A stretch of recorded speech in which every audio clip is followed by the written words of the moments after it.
Dieu vous bénisse. Heureux de vous revoir. Nous allons continuer avec l'évangile sur le plan pratique. Nous allons parler des vrais croyants. Les vrais croyants. Seulement, quand on parle des vrais croyants, ça ne peut pas être philosophique. C'est la Bible qui doit nous montrer ce qui est bon et ce qui ne l'est pas. Ça nous permet de nous examiner aussi. Lisons Matthieu 7, versets 16 à 20. Les vrais croyants. Matthieu 7, versets 16 à 20. Matthieu 7, 16 à 20, il est écrit. Vous les reconnaîtrez à leurs fruits. Cueille-t-on des raisins sur des épines ou des figues sur des chardons? Tout bon arbre porte de bons fruits, mais le mauvais arbre porte de mauvais fruits. Un bon arbre ne peut porter de mauvais fruits, ni un mauvais arbre porter de bons fruits. Tout arbre qui ne porte pas de bons fruits est coupé et jeté au feu. C'est donc à leurs fruits que vous les reconnaîtrez. Amen. Gloire à Dieu. Alors, ça c'est le passage que nous lisons dans Tam pour parler des vrais croyants. Jésus prend ici le meilleur exemple possible du fait qu'on reconnaît l'arbre à son fruit. Vous ne pouvez pas aller chercher des oranges sur un manguier, ni des papayes sur un avocatier. Et Jésus va utiliser des termes comme épines et chardon. En fait, c'est quasiment la même chose, puisque le chardon est une plante à tige épineuse. Jésus dit par exemple que celui qui reçoit la semence parmi les épines, vous vous souvenez de la parabole du semeur, c'est celui qui entend la parole, mais en qui les soucis du siècle, en qui la séduction des richesses étouffe cette parole. Il n'arrive pas forcément à porter des fruits pour Dieu, selon l'interprétation que Jésus donne de celui qui reçoit la parole au milieu des épines. C'est pourquoi Jésus dit que de l'abondance du cœur, la bouche parle. Gloire à Dieu. Un cœur en bon état va produire de bons fruits, ça c'est sûr. Tandis qu'un mauvais cœur va produire de mauvais fruits. L'apôtre Paul dit que nous sommes le champ de Dieu. Ça veut dire en tant qu'Église, on est le champ de Dieu.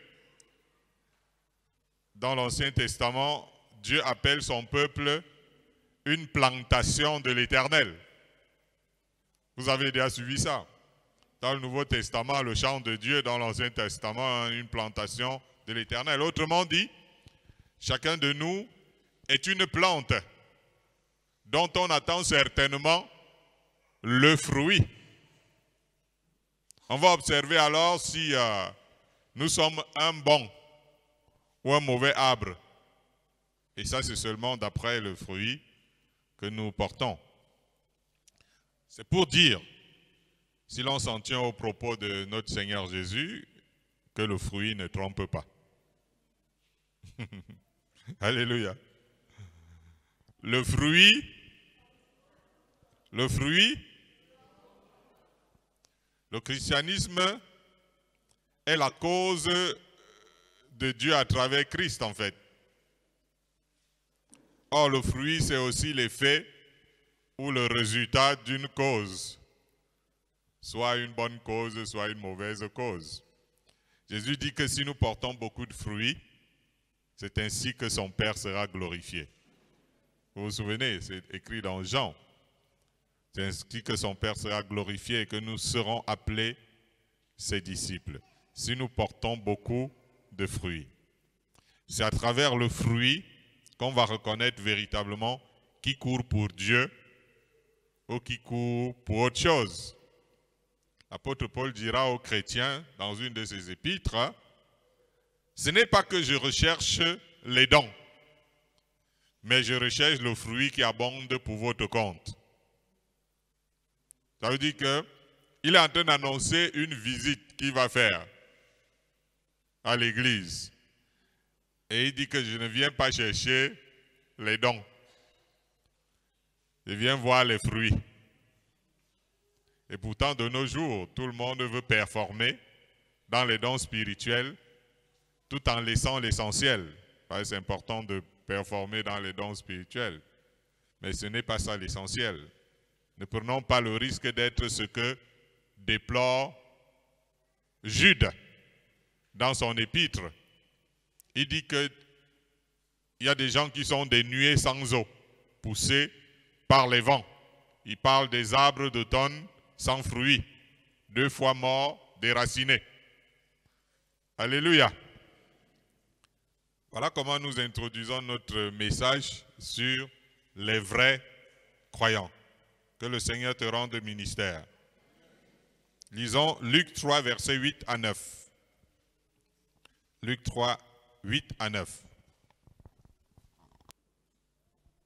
Luc 3, 8 à 9, il est écrit: Produisez donc des fruits dignes de la repentance et ne vous mettez pas à dire en vous-même: Nous avons Abraham pour père.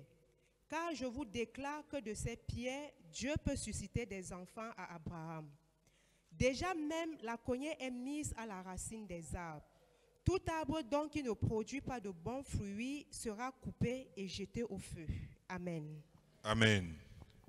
C'est Jean-Baptiste qui dit ici que on peut produire des fruits dignes de la... Jésus est venu appeler les pécheurs à la repentance. Il est écrit que le Christ souffrirait et que la repentance et le pardon des péchés seraient prêchés en son nom à toutes les nations. Dieu appelle donc tout le monde à se repentir. Ça veut dire que chaque être humain dans ce monde est appelé à se repentir. Et depuis des lustres, à partir de Jean-Baptiste, de nombreux croyants se repentent. On a vu des repentances même publiques. Et d'autres reçoivent le baptême de repentance. Mais ce que beaucoup veulent ignorer, c'est que la repentance véritable a des conséquences. La repentance véritable a des conséquences. Il ne suffit pas seulement de dire qu'on est maintenant enfant de Dieu. Mais il faut produire les fruits qui démontrent désormais que vous êtes un enfant de Dieu. Alléluia. C'est ça la différence entre le christianisme et la religion. Si vous n'êtes qu'un enfant de Dieu par confession ou par affirmation et que vous ne portiez pas le fruit escompté, vous serez jeté au feu au final. C'est ce que la Bible dit ici à partir de l'évangile, du moins le message de Jean-Baptiste. Il dit que tout arbre qui ne produit pas de bons fruits sera coupé et jeté au feu. Ça veut dire que nous devons être attentifs à ces détails. Paul écrit dans son épître, car lorsque vous étiez esclaves du péché, je cite Paul, car lorsque vous étiez esclaves du péché, vous étiez libres à l'égard de la justice. Et il continue en disant, quels fruits portiez-vous alors? Des fruits dont vous rougissez aujourd'hui, car la fin de ces choses, c'est la mort. Mais maintenant, Paul continue, étant affranchi du péché et devenu esclave de Dieu, vous avez pour fruit la sainteté et pour fin la vie éternelle. Nous avons tellement grandi dans la religion qu'on savait que bon, tu peux parler de Dieu, même si rien ne montre que tu es de Dieu. L'essentiel, c'est de parler de Dieu. Mais ça, ce n'est pas le christianisme, parce que le christianisme est autre chose. Un enfant de Dieu appartient à Dieu. Et le premier fruit qu'on doit voir dans la vie de celui qui appartient à Dieu, c'est-à-dire un fruit digne de repentance, c'est la sainteté. Tu ne peux pas être parti dire que tu te repens des péchés que tu as commis dans ta vie, tu regrettes, et tu ne commences pas à mener une vie de sanctification. C'est que tu es en train de pleurer pour rien. Voyez-vous, la sainteté n'existe pas dans l'ancienne vie. Quand tu n'as pas encore rencontré Christ, la sainteté n'existe pas dans ta vie, c'est normal. Parce que la sainteté, en fait, c'est le fruit de la repentance. C'est parce que tu t'es repenti que tu décides de mener une vie de sanctification en te séparant de ce qui n'honore pas Dieu. Gloire à Dieu. N'oubliez pas que nous sommes en train de parler des vrais croyants. Ça doit d'abord commencer par la manière que tu conçois la croyance en Dieu. Parce que la croyance en Dieu, ce n'est pas une aventure que Jésus est venu apporter aux hommes. Comme ça, non. Vous voyez que même Maître Renard aurait voulu que le ramage du corbeau se rapporte à son plumage. Alors, lisons Jacques 3, versets 13 à 18. Jacques 3, 13 à 18. Jacques 3, 13 à 18, il est écrit: Lequel d'entre vous est sage et intelligent, qu'il montre ses œuvres par une bonne conduite avec la douceur de la sagesse. Mais si vous avez dans votre cœur un zèle amer et un esprit de dispute, ne vous glorifiez pas et ne mentez pas contre la vérité. Cette sagesse n'est point celle qui vient d'en haut, mais elle est terrestre, charnelle, diabolique. Car là où il y a un zèle amer et un esprit de dispute, il y a du désordre et toutes sortes de mauvaises actions. La sagesse d'en haut est premièrement pure, ensuite pacifique, modérée, conciliante, pleine de miséricorde et de bons fruits, exempte de duplicité, d'hypocrisie. Le fruit de la justice est semé dans la paix par ceux qui recherchent la paix. Amen. Amen. Vous voyez, puisque nous sommes en train de parler de vrais croyants, il faut examiner à travers les Saintes Écritures ce qui peut faire en sorte que, en tant que croyants, ceux qui nous côtoient ou nous voient soient dans la confusion, se demandant si nous sommes vraiment un croyant. Normalement, au stade où nous en sommes, il faut qu'il y ait un changement. Et nous ne pouvons pas continuer de tourner en rond dans notre marche chrétienne. Paul dit que Dieu nous a donné un esprit de sagesse. Et Jacques dit d'ailleurs que si quelqu'un manque de sagesse, il doit faire comment? Il doit demander à Dieu, avec foi, sans douter. Et elle lui sera accordée. Ça veut dire que chacun de nous peut aller vers Dieu, lui demander la sagesse. Si nous avons reçu vraiment la lumière d'en haut, c'est comme un fond qui a été déposé en nous. Voyez-vous? C'est comme un fond qui a été déposé en nous. Il faut que ça produise quelque chose. Amen. Vous n'êtes pas d'accord avec moi? Il faut que ça produise quelque chose. La lumière divine, à travers la sagesse et l'intelligence spirituelle, ne nous permet pas seulement d'avoir de bonnes œuvres. Mais ces œuvres, c'est avec une bonne conduite. Oui, parce qu'il y a ce problème-là dans l'Église du Seigneur. On est engagé dans de bonnes œuvres, mais avec un problème de bonne conduite. Alors que nous sommes des croyants, nous avons cru au Seigneur, nous faisons des bonnes œuvres, nous sommes engagés dans le travail de Dieu, mais avec un problème de bonne conduite. Et qu'est-ce qui se passe derrière? La vérité que nous prêchons est calomniée. Parce que la vérité sera calomniée à travers des personnes qui font des œuvres avec, comme on dit, un zèle amer et un esprit de dispute. La personne qui tire gloire d'un tel environnement de service divin, c'est le diable. Ça veut dire que lorsqu'il y a les disputes, les zèles amers, je sais pas moi, les mauvais comportements, ce n'est pas Dieu qui est glorifié, c'est le diable. Parce que Dieu n'est pas un Dieu de désordre. Frère, vous croyez que quand le Seigneur va venir, il va ouvrir quoi? Un livre philosophique? Il va ouvrir sa parole. Quand toi tu fais le désordre, c'est au nom de, en fait tu représentes qui? Parce que Dieu est un Dieu d'ordre.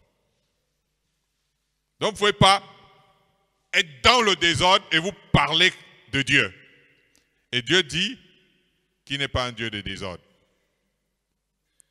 Et Jacques nous exhorte ici à éviter de mêler Dieu à nos mauvaises actions.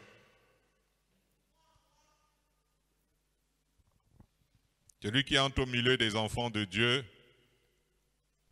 éclairé, doit trouver un environnement pur. Parce que la sagesse d'en haut, elle est comment? Il doit trouver des gens modérés, conciliants, pleins de miséricorde. C'est l'esprit de sagesse qui s'empare des âmes assoiffées de Dieu. Alléluia. La duplicité et l'hypocrisie chez les croyants jettent forcément la confusion dans le cœur de ceux qui veulent leur emboîter le pas. J'ai bien envie de te suivre dans la parole, dans ton église. Mais quand il te côtoie là, il va être un gars doublé là, un hypocrite, et ça me donne du mal à voir comment il va faire pour te suivre. Même si les pécheurs appréhendent ces choses, ils reconnaissent la lumière des enfants de Dieu à travers leur esprit de vérité et de justice. Lorsque quelqu'un va marcher avec une personne qui parle de Dieu, il se rend compte que cette personne marche dans la vérité et la justice. Même si lui-même, il appréhende ces choses parce que son cœur est tordu, il va sentir que toi, tu es une personne spéciale, que tu es vraiment un enfant de Dieu. Cette vie, c'est elle que nous devons refléter. Le sage dit, le fruit de l'humilité, de la crainte de l'Éternel, c'est la richesse, la gloire et la vie. Lorsque quelqu'un a l'humilité et la crainte de Dieu, c'est une bénédiction. Il est une bénédiction pour beaucoup de personnes. Satan est orgueilleux. Satan est arrogant.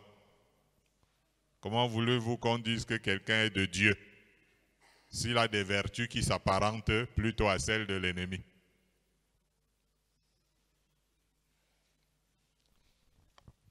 Gloire à Dieu. Nous parlons des vrais croyants. Tu peux beaucoup évoluer ce soir. Demande au Seigneur de te rendre ministère. Vous savez, parfois on refuse d'évoluer.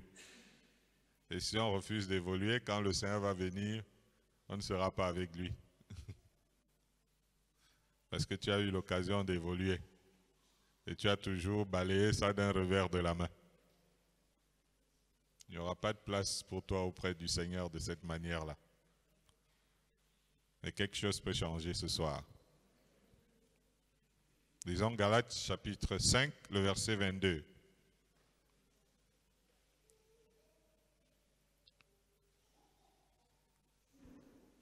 Galates 5, 22.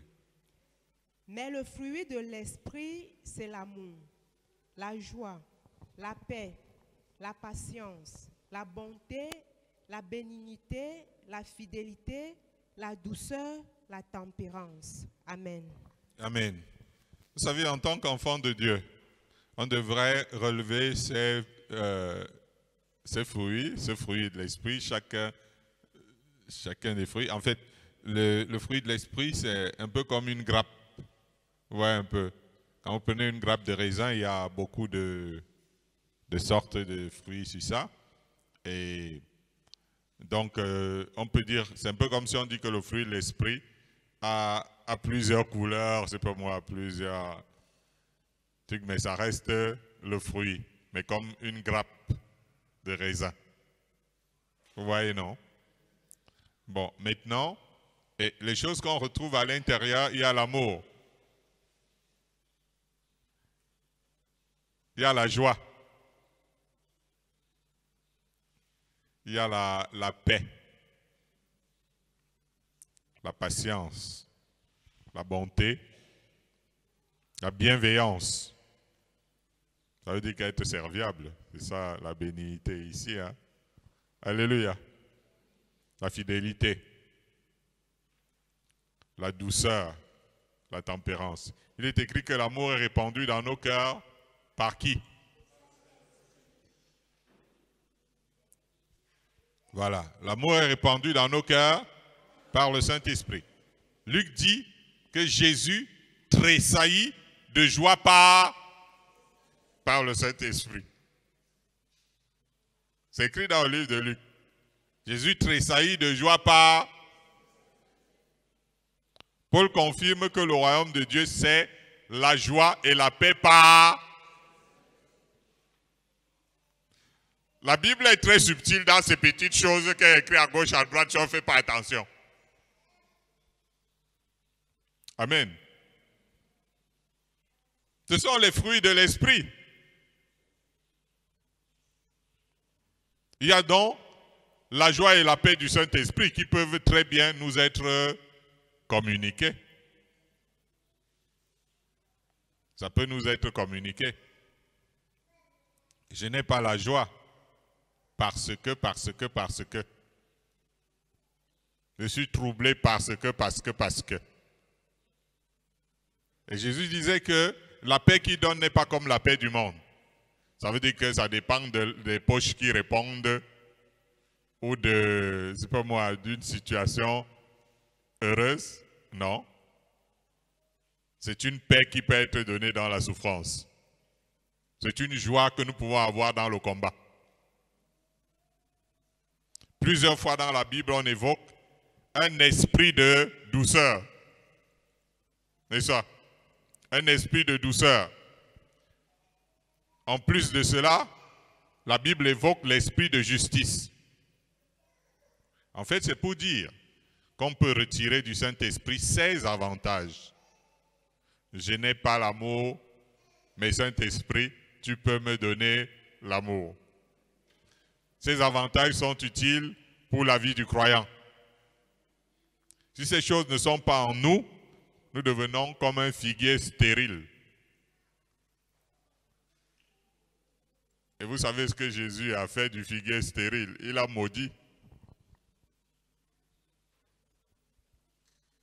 Parce qu'il voulait manger un peu de fruits, il n'en a pas trouvé. Nous devons entretenir une relation plus que renforcée avec l'Esprit de Dieu. Pourquoi? Parce que l'Esprit de Dieu, il peut répandre dans nos cœurs ses fruits. Il peut nous les communiquer. Il peut nous remplir de ses fruits. Peu importe si tu ne les as pas. Tu peux renforcer ta relation avec le Saint-Esprit pour qu'il te communique ces choses-là. Alléluia. C'est très possible. Donc, parce que les vrais croyants doivent porter un bon fruit. Donc, ce qui veut dire aussi que on devient un vrai croyant lorsqu'on renforce sa relation avec le Saint-Esprit pour qu'il nous communique les fruits qui prouvent qu'on est un vrai croyant. Si on ne renforce pas sa relation avec le Saint-Esprit et qu'on ne peut pas porter ses fruits, et on sera toujours un mauvais croyant. C'est donc un avantage de renforcer sa relation avec l'Esprit de Dieu. Parce que à travers ça, on peut... La Bible dit que là où est l'Esprit de Dieu, là est la liberté. Nous sommes transformés comme par le Seigneur l'Esprit. Donc le Seigneur l'Esprit peut beaucoup nous transformer. À nous de renforcer notre relation avec lui pour que nous soyons une personne merveilleuse. Lisons Jean 12, verset 24.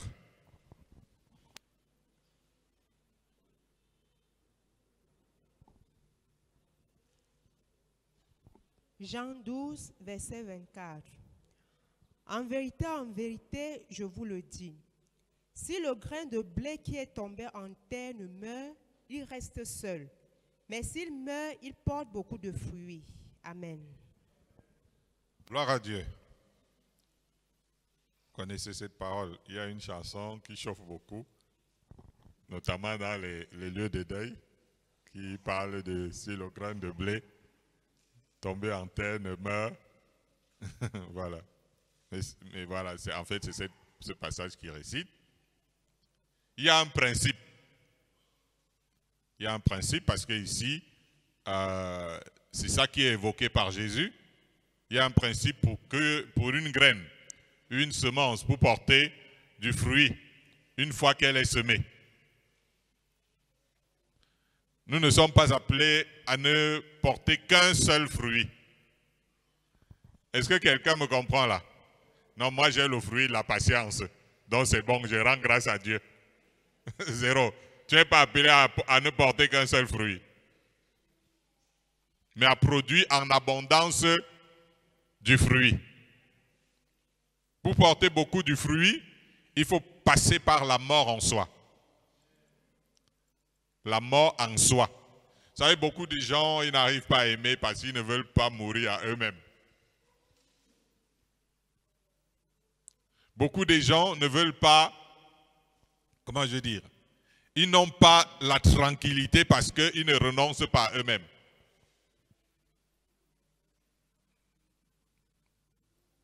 Gloire à Dieu.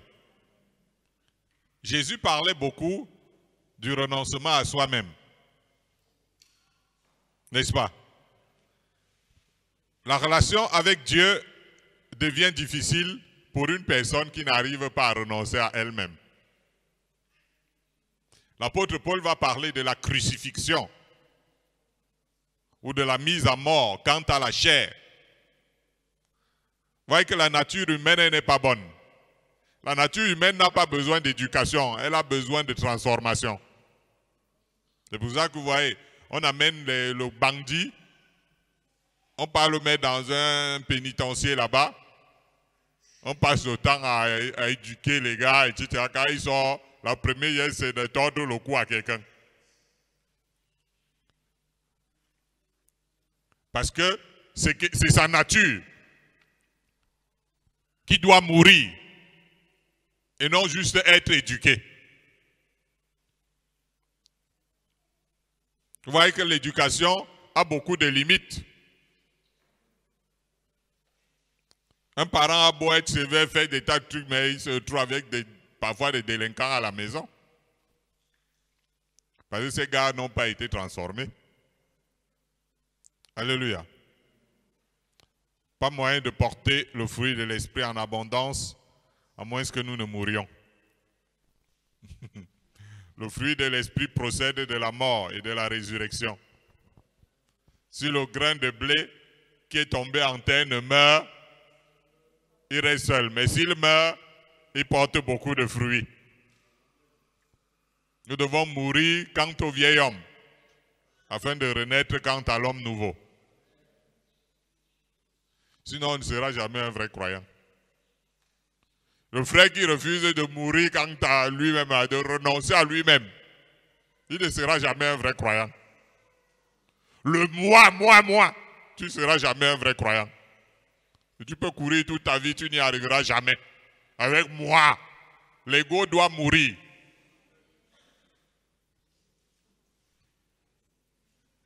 C'est dans cet ordre d'idée que Paul déclare dans Romains, je peux citer Paul. Il dit, de même, mes frères, vous aussi, vous avez été, par le corps de Christ, mis à mort en ce qui concerne la loi, pour que vous apparteniez à un autre, à celui qui est ressuscité des morts, afin que nous portions des fruits pour Dieu. Car lorsque nous étions dans la chair, les passions des péchés provoqués par la loi agissaient dans nos membres, de sorte que nous portions des fruits pour la mort. En fait, c'est en même temps le principe du brisement. Vous comprenez ça? C'est le principe du brisement.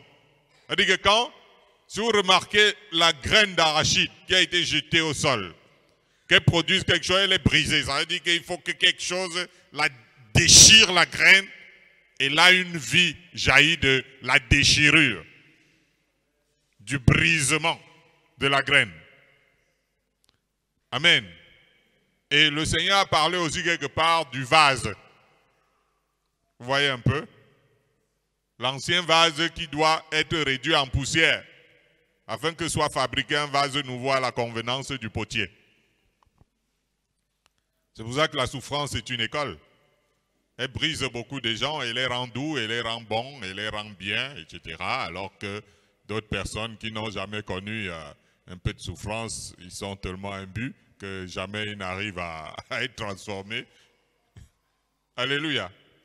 Jésus dit que celui qui voudra conserver sa vie la perdra. Mais celui qui va perdre sa vie à cause de lui la retrouvera pour la vie éternelle. Dans votre vie telle que vous vivez, doit être changé pour une vie nouvelle. Le plus important en fait, c'est d'être une nouvelle créature. Imaginez-vous, vous avez cru, vous êtes le même. Pourquoi? Ça, c'est pas le christianisme.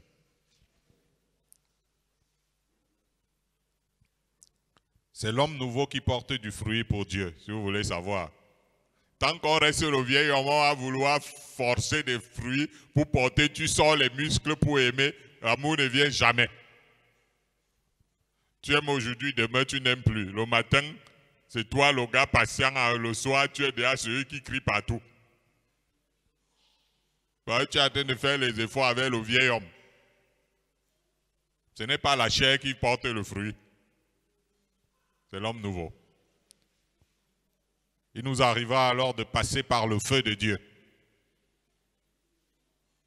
avec l'impression de subir des châtiments dans notre vie. Parfois, tu subis des échecs et des tas de trucs. Ouais, tout le monde pleure, alors que Dieu t'a vu, il veut te briser. Il veut finir avec toi.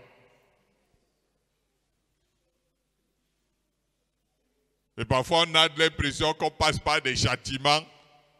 Ça nous attriste humainement dans notre foi. Alors que Dieu est en train d'admettre que ces choses-là nous arrivent. Parce que nous ne sommes pas une bonne personne. Ce qui importe pour Dieu, c'est qu'à la fin, cela produise en nous un fruit paisible de sa justice. Le fruit de l'esprit, vu sous cet angle, devient une récompense attribuée à celui qui aura accepté la mort en soi. Il y a des choses que nous voulons souvent de Dieu, il ne donne rien. Même pas hap. Il attend que tu meurs. Quand tu vas mourir, il te donne ça comme une récompense. Pour que tu puisses renaître à une vie nouvelle. Et vous savez que lorsqu'on entre dans la vie nouvelle, c'est une vie meilleure. Imagine-toi les anciens dégagements. Les anciens dégagements que tu avais souvent, tu ne les sors plus. Là, tu es forcément devenu une meilleure personne. Alléluia. Mais tu verras que ce n'est pas souvent au fruit de grands efforts, mais c'est au fruit de la mort en soi. Et tu apprends à mourir à toi-même, à renoncer à toi-même, à obéir à Dieu, même contre ta propre volonté. Et à force de vivre, de faire ça, toi-même tu es en train de finir. Et Dieu est en train de prendre la place. Sinon tu seras étonné. Tu dis que je suis un serviteur de Dieu, je suis un enfant de Dieu.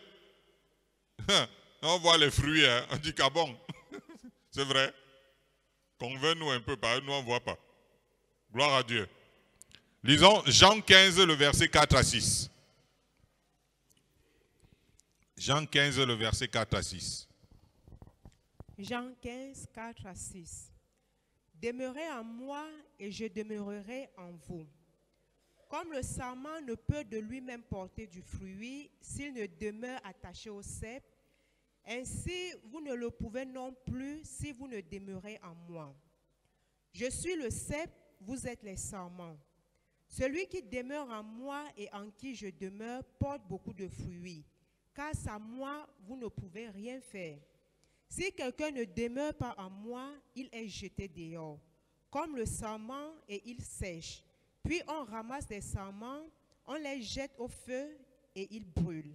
Amen. Amen. Vous savez, en entendant la parole de Dieu, ces choses que nous entendons, plusieurs se disent, bon, ok, quand je sors d'ici, je vais vraiment désormais faire des efforts incroyables. Ça dit que je serai une autre personne. Voyez un peu, ça dit que je suis décidé et tout ça. Et puis tu fais comme ça pendant les 2 premiers jours, ça dit dimanche. Oui, dimanche, lundi tu commences à changer, mardi tu es redevenu toi-même. Vous voyez donc, c'est pas ça la solution. Il faut aller bâtir une relation avec le Seigneur. Il dit que sans moi vous ne pouvez rien faire. Nous devons retenir, et c'est d'une importance capitale, que Jésus disait en matière de renoncer à soi-même et à se charger de sa croix pour le suivre, que c'était chaque jour.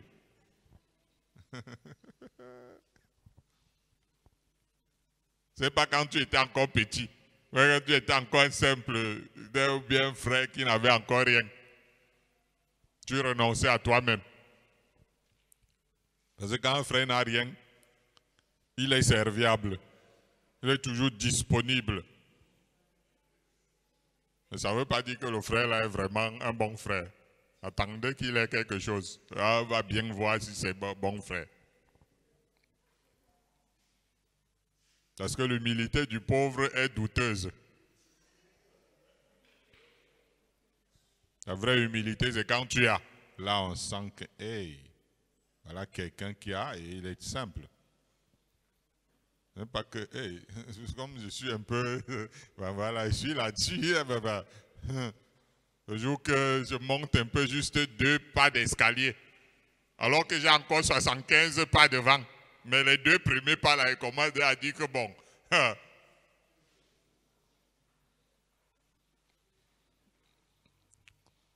Jésus donc, il va dire c'est chaque jour. Quand tu comprends le christianisme, c'est chaque jour. Comprenons donc pas que ce n'est pas un temps où tu étais comme ci, et puis désormais, comme tu es comme ça, bon, ça doit changer, non? Le christianisme, c'est chaque jour. C'est ça qui va sauver tout le monde. Quand il comprend que c'est chaque jour. Cela veut dire que nous devons automatiquement, je dirais même impérativement, entrer en contact avec le Seigneur tous les jours. Quand tu te lèves le matin, alléluia, avant de penser à WhatsApp, tu penses d'abord, Seigneur, me voici, je me suis levé. J'aimerais qu'aujourd'hui on marche ensemble.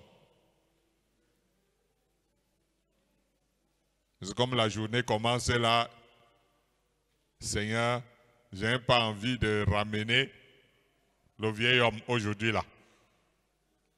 Je veux que tu prennes le contrôle. Amen. Chaque jour, le jour que tu le fais, tu vas voir.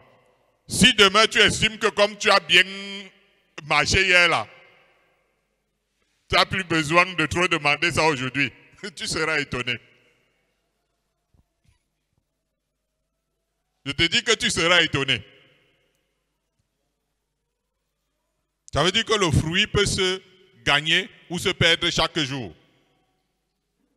Cela ne dépendant en réalité uniquement que de la relation que vous entretenez ou non avec le Seigneur.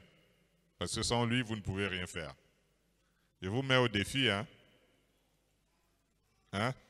Levez-vous le matin, vous dites, bon, Seigneur, bon, restez d'abord aujourd'hui, je vais gérer, je vais te montrer.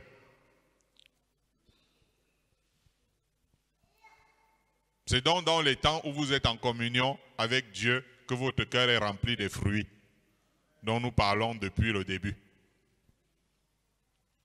Quand tu es en train de sortir des dégagements, genre là, tu n'es pas en communion avec Dieu. Tu manques. L'affection de l'esprit produit la vie et la paix. Tandis que l'affection de la chair, ça produit la mort. Les divisions, les séparations. Ce n'est pas pour rien que Paul dit que les mauvaises compagnies corrompent les bonnes mœurs. Ça veut dire que si nous sommes en communion avec le Seigneur, nos mœurs seront impeccables. Jésus dit que si nous ne sommes pas en communion avec lui, nous allons sécher. En fait, c'est nous qui l'appelons le sarment, hein, et le cep là. Hein? C'est pour dire que si nous ne sommes pas en communion avec lui, nous allons sécher. Ça, c'est quant aux fruits. Quelqu'un va dire, mais alors que j'ai pris le poids. Non, ce n'est pas de ça qu'il s'agit, c'est quant aux fruits. Tu vas sécher quant aux fruits. Jésus a reproché aux religieux de son époque de sonder les Écritures pensant avoir en elles la vie éternelle, au lieu de se connecter à lui pour avoir la vie. La lettre ne produit pas les fruits. Oh. C'est pas parce que quelqu'un lit la Bible du matin jusqu'au soir qu'il porte du fruit. C'est le contact spirituel qui vivifie. Le temps où nous ne sommes pas en communion avec le Seigneur, même si nous sommes apôtres, pasteurs, docteurs ou simples croyants, nous allons avoir une humeur massacrante. Tu dis que comment l'homme de Dieu est nerveux comme ça, il veut tuer tout le monde.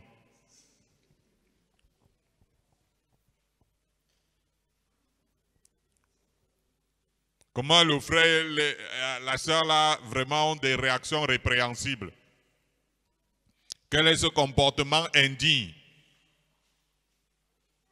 Des paroles inappropriées. La communion n'est plus là.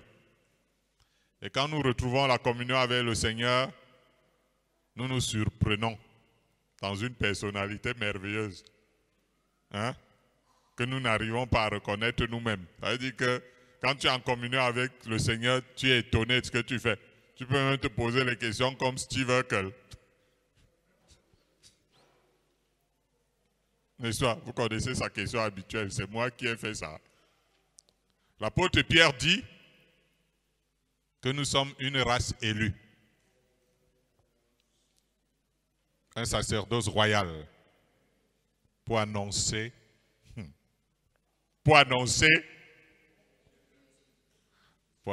les vertus de celui qui nous a appelés des ténèbres à son admirable lumière.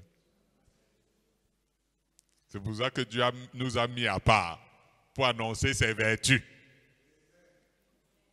Ce n'est pas pour aller montrer un caractère douteux aux yeux du reste du monde, mais c'est pour annoncer les vertus du Seigneur, les qualités du Seigneur.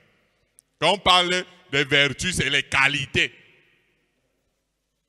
Dans un langage plus simple. Amen. C'est un peu comme pour dire, par sa lumière, nous avons la lumière. Il faut donc être en communion avec lui pour le refléter. Si tu n'es pas en communion avec le Seigneur, tu ne peux pas le représenter, on ne peut pas voir son image à travers toi. Parce que celui qui s'attache au Seigneur, dit Paul, est avec lui un seul esprit. Alléluia. Nous allons lire, je crois, un dernier passage. Oui, Jérémie 17, le verset 10. Lisons ce passage pour terminer notre message du jour. Jérémie 17, le verset 10. Reçois la parole de Dieu avec prière. Quand tu entends la parole de Dieu et qu'il y a quelque chose, tu dis Seigneur, tu lui parles dans ton être. Jérémie 17, verset 10. Il est écrit, moi l'Éternel, j'éprouve le cœur.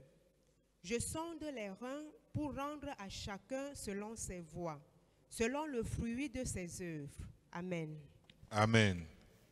Pour rendre à chacun selon ses voies et notamment ici, selon le fruit de ses œuvres. Nous pouvons facilement apercevoir dans ce passage le terme œuvre. Donc quand Dieu dit qu'il rend à chacun selon, c'est rapide. Donc on peut voir facilement le terme œuvre et ne pas malheureusement noter que Dieu rend à chacun selon le fruit de ses... N'est-ce pas? C'est facile de voir les œuvres, non? Mais ne pas noter et ne pas remarquer le fruit de ses... Voyez-vous, la foi sans les œuvres, elle est abjecte, bien sûr. Mais les œuvres ne sont pas la finalité. Il faut le profit de ces œuvres devant Dieu. Parce qu'il y a des œuvres dont Dieu ne profite pas. Parce qu'il y a des œuvres dans le monde caritatif, religieuses, plein de choses, etc. Mais ça ne profite pas au Seigneur parce qu'il n'est pas glorifié à travers les fruits que portent ceux qui font ces œuvres-là. Paul dit par exemple que quand je parlerai les langues des hommes et des anges, si je n'ai pas la charité, je suis un airain qui résonne ou une cymbale qui retentit. Et il dit que quand j'aurai le don de prophétie, la science de tous les mystères, quand j'aurai toute la connaissance, quand j'aurai même toute la foi jusqu'à transporter des montagnes, si je n'ai pas la charité, je ne suis rien. Et quand je distribuerai tous mes biens pour la nourriture des pauvres, quand je livrerai même mon corps pour être brûlé, si je n'ai pas la charité, si je n'ai pas l'amour de Dieu, cela ne me sert de rien. Alors cela revient à ce que Dieu dit ici dans sa parole. Je sonde, j'éprouve les cœurs pour rendre à chacun selon le fruit de ses œuvres. Oui. Tu as transporté les montagnes. Oui. Tu as prophétisé. Oui. Tu as distribué tes biens aux pauvres. Oui. Mais quand Dieu regarde le cœur, il n'y a pas l'amour dedans. C'était pour qu'on applaudisse.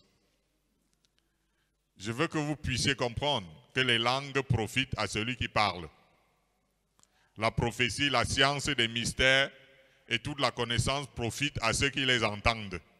La foi profite à tous les hommes quand elle soulève des montagnes. Les œuvres sociales et de libéralité avec tous les sacrifices que cela réclame profitent à ceux qui les reçoivent. Mais c'est si et seulement si nous portons du fruit que le Père Céleste est glorifié. Et que nous sommes appelés ses véritables disciples. Sinon, lui, ça ne lui profite pas. Paul exhorte les croyants à porter du fruit en toute bonne œuvre. Il dit porter du fruit en toute bonne œuvre. Ce n'est pas que tu sors seulement une bonne œuvre, mais la vertu derrière, il n'y a rien. Souvenez-vous des paroles du Seigneur Jésus. Ce n'est pas vous qui m'avez choisi. Il dit, mais moi je vous ai choisi et je vous ai établi afin que vous alliez et que votre fruit... Waouh! Est-ce qu'on comprend bien pourquoi Jésus nous envoie? Ce n'est pas vous qui m'avez choisi. Oui, c'est le Seigneur qui m'a choisi. Oui, c'est le Seigneur qui m'a donné le ministère. Oui, c'est le Seigneur qui m'a établi. Bien. C'est pourquoi? Afin que vous alliez et que vous portiez du fruit. Chers amis, ce n'est pas juste afin que vous alliez, on reconnaisse que vous êtes ceci et cela. Je vous ai donc choisi. Oui, c'est vrai, c'est moi qui t'ai établi. Oui, c'est moi qui t'ai appelé. C'est moi qui t'ai donné le ministère. C'est moi qui t'ai même envoyé en mission parce que c'est moi. Mais c'était pourquoi? Pour que tu portes du fruit. Et ce n'est pas pour que tu as porté le fruit hier, mais c'est pour que ton fruit demeure. Alléluia. C'est à leurs fruits qu'on les reconnaîtra. Alors nous parlons aujourd'hui des vrais croyants.